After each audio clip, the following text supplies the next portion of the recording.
Hello students, આશા છે બધા મજામાં હશો. થોડા દિવસથી થોડી તકલીફ થાય છે પેલું કરવામાં, સેશન રેકોર્ડ કરવામાં ને એમાં. તો થોડી ગયા વીકે થોડીક ઇરેગ્યુલર થયું, પણ આપણે પ્રયત્ન કરશું કે રેગ્યુલર થતું જાય. અને જેમ જેમ સેશન રેકોર્ડ થતા જશે એમ એમ તમને શેર કરતી જઈશ, બરાબર? તો સારું, ચાલો 16 જાન્યુઆરીના ન્યૂઝ એનાલિસિસ જોઈ લઈએ. ન્યૂઝમાં એક પ્રોબ્લેમ એ પણ થાય છે કે ન્યૂઝ મોટે ભાગે ઇંગ્લિશમાં હોય છે, જે આપણે ધ હિન્દુ ને ઇન્ડિયન એક્સપ્રેસ કરીએ છીએ એમાં. તો એના ગુજરાતીને એમાં થોડું વાર લાગે છે. બની શકે તો આપણે પછી ઇંગ્લિશમાં જ કરશું, અને પછી હું તમને આખો જે કન્સેપ્ટ છે એ ગુજરાતીમાં સમજાવી દઈશ, અને એમાંથી તમારે ઇમ્પોર્ટન્ટ ડેટા લખી નાખવાના, અથવા તો હું તમને કહું કે આ લખવા જેવું છે એ લખી નાખવાનું, એ રીતે નોટ્સ બનતી જાય, એવું કશુંક આપણે કરીશું. તો ચલો આપણે આગળ વધીએ. આ 16 જાન્યુઆરીના ન્યૂઝ છે, બરાબર? અને આ છું હું, વિરલ જોશી, બરાબર? અને હું સ્વાગત કરું છું તમારા બધાનું વિઝન જીપીએસસી મારી ચેનલમાં, કે જેનું ક્રિએશન અથવા તો નિર્માણ મેં શેના માટે કર્યું છે? બાળકોને એક વિઝન આપવા માટે, બરાબર? હું જે પ્રિપેરેશનના આખા ફેઝમાંથી પસાર થઈ, તો મેં શું શું અનુભવ્યું અને તમે એમાંથી કઈ રીતે બહાર નીકળી શકો, એ માટે આખું આપણે આ ક્રિએટ કરેલું છે, બરાબર? આપણે બધા સાથે મળીને પ્રયત્ન કરીએ અને સારા અધિકારીઓ દેશને આપીએ, અને આપણું ઋણ જે છે એ વ્યક્ત કરીએ. સારું, ચલો આપણે આવી જઈએ પાછા આપણા વિષય પર. પહેલો વિષય છે ઇન્ટરનેશનલ રિલેશન બાબતમાં, બરાબર?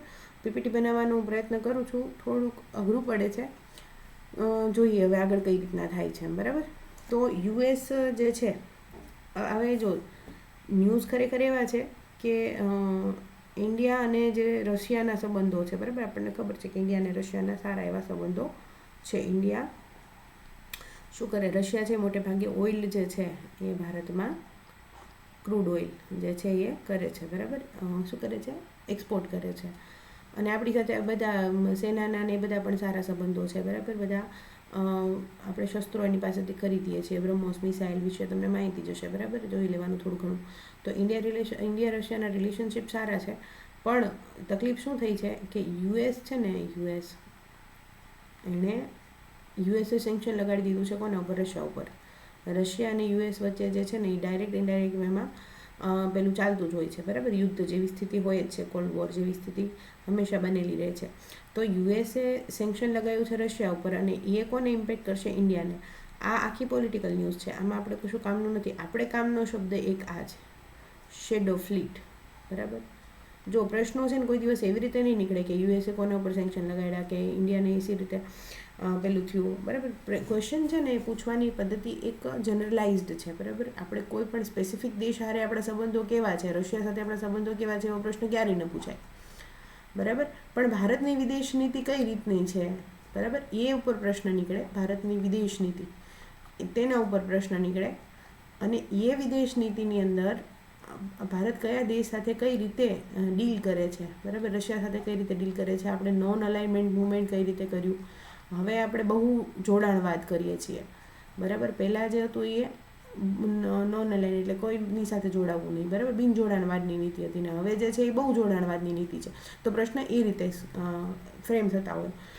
અને ઇન્ટરનેશનલ રિલેશનમાં આપણો માટે અગત્યનો શબ્દ જે થઈ જાય એ છે શેડો ફ્લીટ. શેડો ફ્લીટ એટલે શું? તો જો યુએસએ છે ને રશિયા ઉપર સેન્ક્શન મૂકી દીધા, કે રશિયા જે છે ને, એટલે ઘણા બધા ટ્રેડ રિલેટેડ પહેલાં તો સેન્ક્શન છે, તે સેન્ક્શન એટલે પેલું નહીં કરી શકે એમ. સેન્ક્શન એટલે શું કહેવાય એને? એક પ્રકારની પરમિશન ન આપવી એમ. એક્ઝેક્ટ શબ્દ મને યાદ નથી આવતો. સેન્ક્શન એટલે એવી રીતનું કે યુએસની માલિકીની કોઈ વસ્તુ હોય, દાખલા તરીકે ડોલર છે, કે ડોલર છે યુએસનું નાણું છે, તો રશિયા ડોલરમાં હવે કોઈની સાથે વ્યાપાર નહીં કરી શકે. યુએસએ સેન્ક્શન મૂકી દીધું, એટલે યુએસએ એની પાસે પરવાનગી લઈ લીધી. હવે મોટાભાગનો જે આંતરરાષ્ટ્રીય વેપાર છે એ ડોલરમાં થાય છે. રશિયા પાસે જો ડોલર જ ન હોય તો એ બીજા સાથે વ્યાપાર કઈ રીતે કરી શકે? અને વ્યાપાર ન કરી શકે તો એ કોઈ પણ દેશનું અસ્તિત્વ ન રહી શકે. અત્યારની સ્થિતિ એવી છે કે બધા ઉપર ડિપેન્ડ છીએ. એટલે જ આત્મનિર્ભર ભારતની આપણે પેલી કરી છે, બરાબર, ઇનિશિયેટિવ લીધું છે. તો શેડો ફ્લીટનો અર્થ એવો થાય છે કે રશિયા જે છે ને એ પોતાનો જે વ્યાપાર માટેના જે કોઈ પણ લોજિસ્ટિક્સ છે, વહાણ છે, શિપ છે, બરાબર, આ બધું વહાણ શિપ તો એની અંદર પોતાની જે આઈડેન્ટિટી રિવીલ થાય ને એવી મિનિમમ વસ્તુઓને અંદર આવરી લે છે, બરાબર. એટલે કે શેડો ફ્લીટ એટલે એક પ્રકારનું ખોટી રીતે દાખલ થવું એમ જ કહેવાય શકાય. એટલે પોતે જાણે એ નથી કરતો અને બીજું કોઈ વેપાર કરે છે, શેડો એક પ્રકારનો ક્રિએટ કરવાની ટ્રાય કરવામાં આવે છે. તો શેડો ફ્લીટ એટલે શું? તો આ રીતનું કંઈક તમને જે જવાબમાં હોય ને પ્રશ્ન એવું પૂછાય કે તાજેતરમાં ચર્ચામાં રહેલો શબ્દ શેડો ફ્લીટથી તમે શું સમજો છો, અથવા તો શું તેનો અર્થ થાય છે, એવી રીતના પ્રશ્ન આવે તો એવી રીતનું કે પોતાની આઈડેન્ટિટી એટલે કે પોતાની ઓળખ છે એ છતી ન થાય એ રીતે કોઈ પણ દેશની અંદર વ્યાપાર કરવો, બીજા બધા દેશની અંદર. શેના લીધે? તો કે સેન્ક્શનના લીધે. સેન્ક્શન લગાડેલા હોય તો એ સીધો વ્યાપાર કરી શકે નહીં, તો પોતાની આઈડેન્ટિટી ઓછામાં ઓછી રિવીલ થાય એવી રીતના જે વ્યાપાર કરવામાં આવે છે એને કહેવાય શેડો ફ્લીટ. બસ આમાંથી આ જ ઇમ્પોર્ટન્ટ છે, બીજું કાંઈ ઇમ્પોર્ટન્ટ નથી. આ જે છે ને હેડલાઇન હતી, હેડલાઇન સીધી મેં કોપી કરેલી છે, બરાબર. ધ ઇન્ડિયન એક્સપ્રેસની અંદર આ ન્યૂઝ હતી. પછી બીજો ન્યૂઝ છે ઇકોનોમીનો. આ એડિટોરિયલ હતો, બરાબર. એડિટોરિયલ જે હતો ને એ પણ લખ્યો હતો, એડિટોરિયલ લખ્યો હતો અમિતાભ કાંતે. કોણ હતા? તો અમિતાભ કાંત જે હતા એ નીતિ આયોગ એટલે કે national institute for transforming India જે હતા એના CEO હતા, બરાબર. હાલના કોણ છે તમે મને કમેન્ટ સેક્શનમાં કહેશો. તો એણે લખેલો આર્ટિકલ હતો. એણે શું લખ્યું હતું? એને કઈ બાબતે લખ્યું? Startup ecosystem. સ્ટાર્ટઅપ ઇન્ડિયા જે છે ને, સ્ટાર્ટઅપ ઇકોસિસ્ટમ એટલે શું? તો કે એવું એક આખું પર્યાવરણ રચવું, એવી આખી એક પરિસ્થિતિ રચવી કે જેની અંદર સ્ટાર્ટઅપ જે છે એ વધારે ને વધારે ગ્રોથ થાય. સ્ટાર્ટઅપ શું કામ ઇમ્પોર્ટન્ટ છે જો ભારત માટે? સ્ટાર્ટઅપ જે છે ને એ નાના લેવલે થાય ને મોટા લેવલે થાય, બરાબર. ઓછા પહેલાંમાંય થાય અને એના માટે તે મુદ્રા લોન ને એ બધા પ્રકારની લોન ભારત આપે છે કે સ્ટાર્ટઅપ જે છે ને એ ઇન્ડિયાની અંદર શું કહેવાય એને પ્રોત્સાહન મળે, બરાબર. સ્ટાર્ટઅપને પ્રોત્સાહન મળે તો શું થાય? જો એક તો મોટી વસ્તુ થાય, રોજગારી જનરેટ થાય. હવે કોઈ પણ સ્ટાર્ટઅપ કરે, બિઝનેસ છે, બિઝનેસ કોઈ પણ શરૂઆત કરે, કંપની કંઈ પણ કરે અથવા તો કોઈ પણ વસ્તુનું મેન્યુફેક્ચરિંગ શરૂ કરે તો માણસો જોઈશે, બરાબર. રોજગાર જોઈશે અને મશીનો જોઈશે, મશીનોનું નિર્માણ કરવું પડશે. તો મશીનો નિર્માણ કરવા માટે તે પાછા એમાંય તે રોજગારીનું સર્જન થશે, બરાબર. તો એ રીતે આખું રોજગાર નિર્માણની પ્રક્રિયા જે છે એ થાય. રોજગાર નિર્માણ થાય એટલે ગરીબી ઘટે અને GDPમાં વધારો થાય અને પછી જે છે એ આપણી બ્રાન્ડ છે ઇન્ટરનેશનલ થાય ને. તો સ્ટાર્ટઅપ ઇન્ડિયા આ બધું ધ્યાનમાં રાખીને સ્ટાર્ટઅપ કરવાના ઘણા બધા ફાયદા છે, બરાબર. તો અને સરકાર ઉપર ભારણ ઓછું થાય, બેરોજગારીનું ભારણ જે છે એ સરકાર ઉપર ઓછું થાય. અત્યારે સરકાર ઉપર પેલું છે કે ભાઈ તમે સરકારી નોકરીઓ એટલી બધી જનરેટ કરો કે જેથી કરીને રોજગારીનું પ્રમાણ પણ કેટલી સરકારમાં તો જેટલી જોઈશે એટલી જોઈશે, પછી તો રોજગારીનું કંઈક કરવું પડશે. તો એના માટે શું કરે? તો કે સ્ટાર્ટઅપને પ્રોત્સાહન આપો. સ્ટાર્ટઅપ એટલે શું છે કે એક માણસ છે, સરકાર ઉપર એ ભારણ પણ ઘટી જશે. સમાજવાદી રીતે પોતે જ તે કંઈક મોટા પેલા શું કહેવાય પ્રોજેક્ટ બનાવવાની છે તો એ પણ ઘટી જશે. કારણ કે એક વ્યક્તિ નક્કી કરે કે મારે કંઈક સ્ટાર્ટઅપ કરવું છે, સરકાર એને મદદ કરે, બરાબર. પણ એનું પોતાનું તે પેલું હોય તો ખરું જ કંઈક રોકાણની અંદર. તો એ રોકાણ જે છે એ સરકાર માટે ઘટી ગયું ને. એમ રોજગારી જનરેટ કરવા માટે સરકારે જે જાતે એકલા કરવું પડે એમાં હવે લોકભાગીદારી પણ થઈ ગઈ. તો એ રીતે સરકારનું ભારણ એ રીતે પણ ઘટે, બરાબર. તો એના માટે થઈને આખી વસ્તુ આખી થઈ. પછી હા, તો એના માટે એડિટોરિયલ લખ્યો હતો ને, એડિટોરિયલની અંદર જો આ કી પોઈન્ટ્સ હતા, એ કી પોઈન્ટ્સ મેં આખા લખી નાખેલા છે. તો પ્રશ્ન તમારે છે ને મેઇન્સમાં બને, પ્રિલિમ્સમાં બને એવા શક્યતા ઓછી છે. પ્રિલિમ્સમાં તો ખાલી એટલું બની શકે. તો સ્ટાર્ટઅપ ઇન્ડિયા માટે, સ્ટાર્ટઅપ ઇકોસિસ્ટમ માટે આપણે કરેલું શું છે? તો મુદ્રા લોન કરેલી છે, બરાબર. આત્મનિર્ભર ભારત, મેક ઇન ઇન્ડિયા, બરાબર. આ બધી વસ્તુઓ છે એના માટે છે. તો ક્યાંના માટે જ છે, બરાબર. સ્ટાર્ટઅપ ઇકોસિસ્ટમને બૂસ્ટ કરવા માટે. સ્ટાર્ટઅપ ઇકોસિસ્ટમ થાય, મેન્યુફેક્ચરિંગ વધે, GDP વધે, ગરીબી ઓછી થાય, જીવન ધોરણ સુધરે. આ બધા અમુક તો છે ને જે કહેવાય ને કે લાઇનની અંદર છે કે આવું થાય તો આવું થાય, આવું થાય તો આવું થાય, આવું થાય તો આવું થાય. તો ઇકોનોમીમાં એવું બહુ જનરલ જોવા મળે.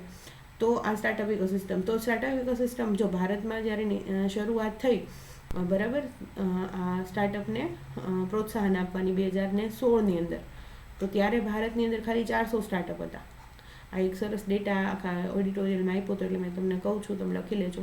હાલ ભારતમાં 1.5 લાખથી વધારે બરાબર સ્ટાર્ટઅપ છે.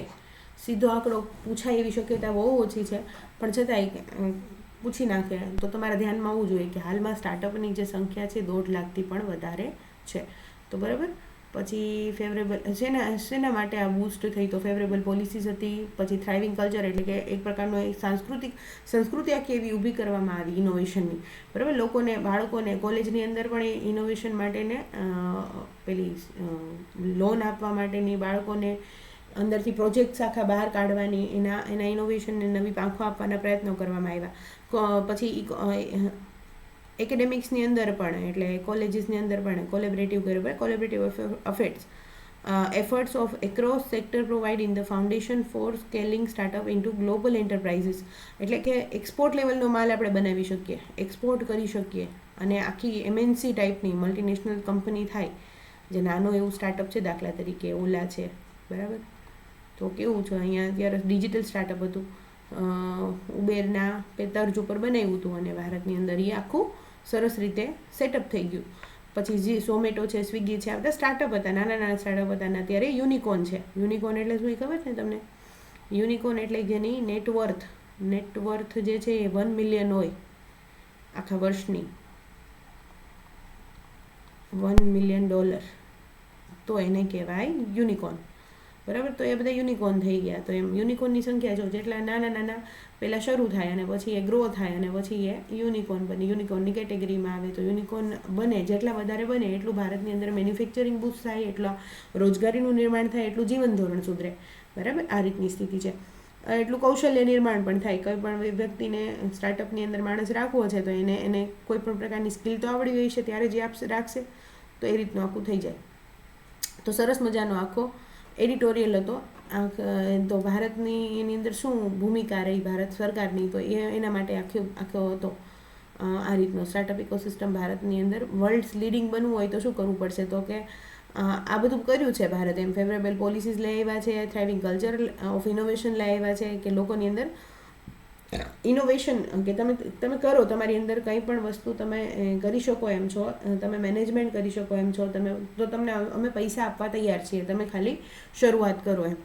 ઓછી લોને વ્યાજ મળવા, અને પછી આ હમણાં કૌશલ્ય વિકાસ માટે પણ પેલું શરૂ થયું છે, PM કૌશલ્ય વિકાસ યોજનાઓ પણ શરૂ થઈ છે. પછી એક પાછી યોજના આવી હતી હમણાં, સાવ નાના ઉદ્યોગો હોય એને બૂસ્ટ કરવા માટે. કઈ હતી? ઉપરથી નામ છે એનું ભૂલી ગઈ. તો એવી ટૂંકમાં પોલિસીસ એવી બધી લઈ આવ્યા, ફેવરેબલ લઈ આવ્યા. પછી કલ્ચર આખું ઇનોવેટ, પછી કોલેબરેશન શેનું કર્યું, તો કે કોલેજની અંદર પણ વિદ્યાર્થીઓ જો કોઈક વસ્તુઓને કોઈ નાના પાયે સ્ટાર્ટઅપ કરવા માંગે છે તો એને પણ લોન આપવાનું શરૂ કર્યું, બરાબર. એવી રીતે ફાઉન્ડેશનલ સ્કેલિંગ, ફાઉન્ડેશનથી એટલે કોલેજથી જ જો વિદ્યાર્થી સમજી જાય કે મને ભણવા કરતાં આમાં વધારે રસ છે, તો એ વસ્તુમાં આગળ વધી શકે, બરાબર. એ મહર્ષિ જેવું મૂવી બન્યું હતું, એક તમને ખબર હોય તો, બરાબર. તો એવું પહેલાં મહેશ બાબુનું છે, જોવા જેવું મૂવી છે, જોજો. તો એ રીતના સ્ટાર્ટઅપ જે છે ને એ ગ્લોબલ એન્ટરપ્રાઇઝમાં કઈ રીતે કન્વર્ટ થઈ જાય, આખા MNC કઈ રીતે બનાવ્યા, કે બ્રાન્ડ, ઇન્ટરનેશનલ બ્રાન્ડ કઈ રીતે ભારતની અંદર બને, એના માટેના પ્રયત્નો કરવામાં આવ્યા, બરાબર. આની અંદર હજી કરી શકાય એમ છે, એવું ઘણું બધું લખી શકાય, પણ અત્યારે આપણે જેટલા ન્યૂઝ છે ને એટલા ડિસ્કસ કરીએ, બરાબર. આ છે ને મેઇન્સ રિલેટેડ વધારે છે, પ્રિલિમ્સમાંથી કંઈ ખાસ પૂછાય એવું છે નહીં. પછી સાયન્સ એન્ડ ટેક, આ બધું જ પ્રિલિમ્સ ઓરિએન્ટેડ છે. જો મેં તમને કીધું હતું કે ડિફેન્સ, બરાબર, ડિફેન્સ અને સ્પેસ, આ બેમાંથી ક્વેશ્ચન હશે જ તે. જો કરંટનોય પાર્ટ થઈ જાય આ સીધો, અને આ સાયન્સ એન્ડ ટેકનોલોજીનોય પાર્ટ થઈ જાય, એટલે 100 માર્કનું કવરેજ આનું થાય, એટલે આખા આ સબ્જેક્ટ્સનું, બરાબર. અને એમાંથી છે ને 100 માર્કનું કવરેજ થાય ને એમાંથી 10 ક્વેશ્ચન તમારા આમાંથી નીકળી જાય, ISRO DRDOમાંથી, બરાબર.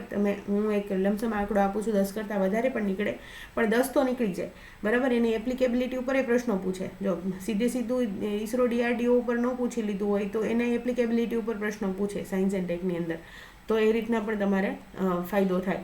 તો અત્યારે 3 ફ્રન્ટલાઇન પ્લેટફોર્મ, નીલગિરી, વાક્ષીર અને સુરત, INS નીલગિરી, INS વાક્ષીર અને INS સુરત, બુધવારે એટલે 15 જાન્યુઆરી ભારતીય નૌકાદળમાં એક જ દિવસે કાર્યરત કરવામાં આવ્યા. તો આત્મનિર્ભર ભારત તરફ નોંધપાત્ર છલાંગ તરીકે પ્રથમ ત્રિકમિશનને કમિશનિંગ આ છે ને ત્રિકમિશન એ 3 એક સાથે કરવામાં આવ્યા ને તો એને કહેવાય ટ્રિકમિશનિંગ. બરાબર. ધીમહી અવાજ ન કર બેટા.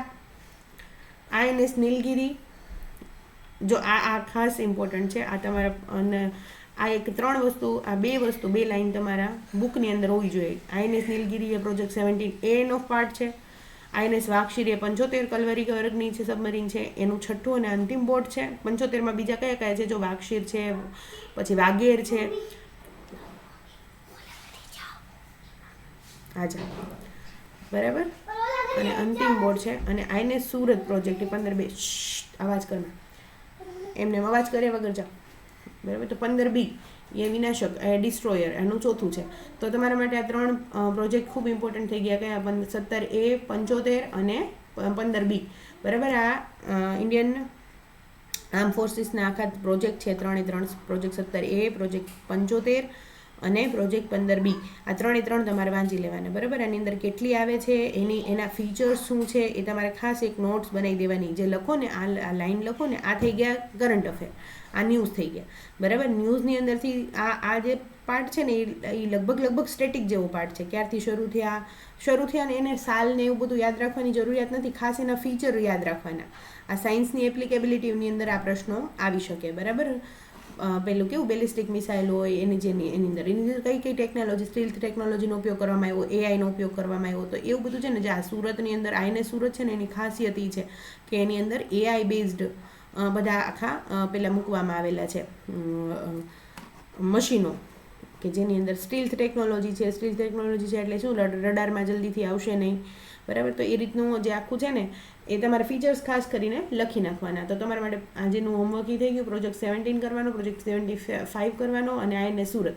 આ તમારી બુક બનાવો એમાં સાઈડમાં લખી જ લેવાનું ફરજિયાત. બરાબર. આમાં મેં લગભગ એડ કર્યું છે જો હોય તો. નીલગિરી ક્લાસ ફ્રિગેટ્સ ઔપચારિક રીતે પ્રોજેક્ટ 17 આલ્ફા ફ્રિગેટ્સ. બરાબર. આ 17A તરીકે વર્ગીકૃત કરવામાં આવે છે. સ્ટીલ જો આ મેં કરેલું છે, લખેલું છે. બરાબર. આ મઝગાંવ ડોકલી, આ દર વખતે એકાદો ક્વેશ્ચન પૂછાય છે કે આ જે છે એ કોણે બનાવ્યું, અથવા એક ગાર્ડન રીચ. જો આ બેના નામ ખાસ યાદ રાખવાના, વારે આવશે. Garden Reach Ship Builders Engineers. બરાબર. અને મઝગાંવ આ મુંબઈનું છે અને આ કંઈક કોલકાતાનું છે.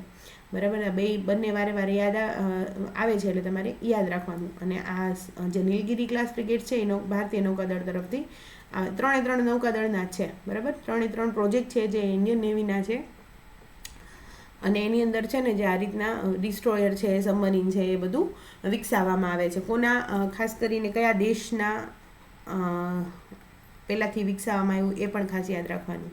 કયા દેશના સહયોગથી વિકસાવવામાં આવ્યું એ ખાસ યાદ રાખવાનું. બરાબર. આના રિલેટેડ પ્રશ્નો પૂછાય છે. તો વિશાખાપટ્ટનમ વર્ગના વિનાશક એટલે ડિસ્ટ્રોયર. આ ગુજરાતી કર્યું હોય ને એટલે ચોખ્ખું ગુજરાતી થાય.